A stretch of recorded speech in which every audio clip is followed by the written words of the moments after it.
beneran, lu kasih gue 10 apel, gue kasih 1 ikan. Tapi cepat atau lambat manusia itu sadar bahwa ini nggak bisa nih dilakukan barter gini. Karena gini, kalau kalian punya 10 apel tuker 1 ikan, mungkin ada yang mau. Tapi kalau kalian punyanya apel mau tuker sama 1 rumah, mau berapa ratus, berapa ribu apel yang kalian tukar untuk ke rumah ini, ya kan? Jadi di situ nggak cengli. Dan problemnya dengan misalnya buat yang punya apel atau punya ikan, kalau ditukar sama rumah, mungkin proses transaksinya lama, dan begitu udah transaksi nih apel sama rumah, apelnya udah basi. Uang itu kan adalah transfer antara value.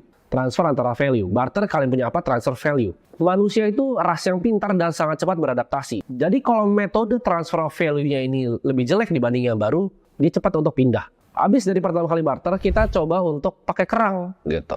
Tapi teknologi makin tinggi, kita makin banyak explore di laut, ternyata kerang itu banyak gitu kan. Nggak langka lagi, jadi nggak bisa dong pakai kerang, orang tinggal ngambil kerangnya. Jadi nggak adil. Jadi transfer antara value ini ya, itu banyak berubah-ubah. Dari awal barter ya kan, kita lihat ada uang dari kerang, kita lihat uang dari garam, kita lihat akhirnya uang kertas pertama kali di dinasti Song Cina, dan akhirnya sampai ke uang kertas di Eropa ya. Nah, awal-awal uang kertas ini di Eropa itu dibikin sama para goldsmith namanya. Jadi mereka itu yang ibaratnya ngelebur-lebur emas, yang bikin emas ya. Tapi mereka sangat cepat sadar. Jadi gini, awalnya uang kertas adalah, misalnya gue punya emas nih 100 gram gitu.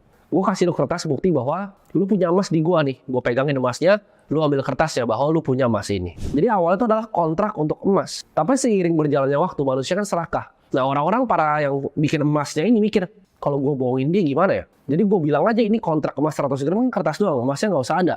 Tapi gue bilangnya gue punya semuanya di sini. Jadi misalnya emasnya 3 kilo, kertas yang keluar itu 5 kilo. Terjadilah yang namanya inflasi. Ya. Jadi nilai kertasnya ini akhirnya lama-lama turun karena emasnya tuh nggak beneran ada. Nah, uang kertas ini dari zaman tadi ya, Eropa tahun 1600 sampai ke 1971 itu selalu diacukan kepada emas. Dimana kalau ada uang kertasnya, ada emasnya. Sampai 1971, Presiden Nixon itu pecahin ya, namanya the gold standard. Dimana uang kertas berbentuk fiat itu udah nggak ada lagi nih emas di belakangnya. Nah, ini celakanya. Jadi kalau kalian tanya sekarang, uang kertas itu basisnya apa? Jawabannya basisnya kepercayaan kita terhadap pemerintahan. Basisnya cuma satu, yaitu percaya bahwa ini adalah uang.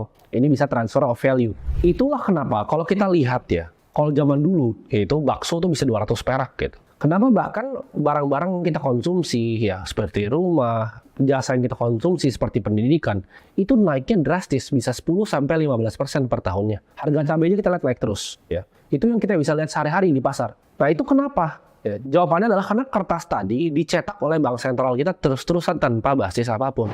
Masalah ini sebenarnya datang dari satu hal, yaitu sentralisasi.